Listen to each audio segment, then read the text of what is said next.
Riduri pe chip, dar în suflet zâmbesc. Demnitatea mi-e steaua care mă ghidează. Cu umor și seninătate viața dansează. Suntem valoroși pentru ce purtăm în noi, nu pentru cum arătăm în ochiul unui gunoi. E mai important să iubesc și să fiu bine, să-mi văd familia fericită alături de mine.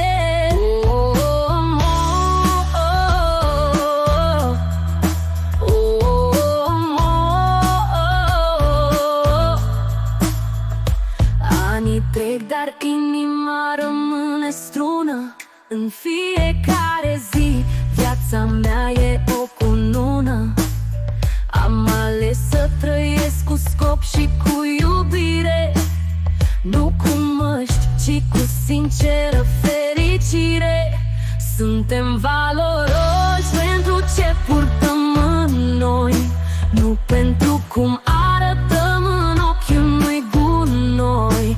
E mai important să iubesc și să fiu bine, să-mi văd familia fericită alături de mine.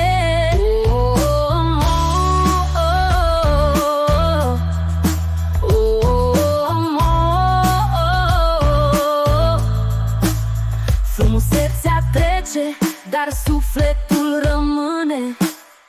Esența în fapte, nu doar în haine. Când ai și primești iubire din plin, atunci ești cu adevărat divin.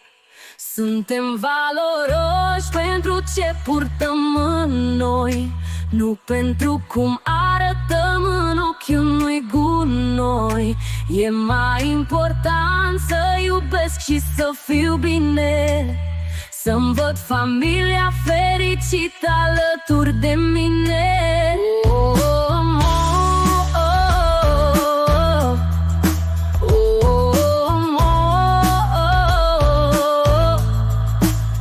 Înaintez cu inima deschisă spre infinit. Viața mea e un dar, un cântec desăvârșit. Ooh.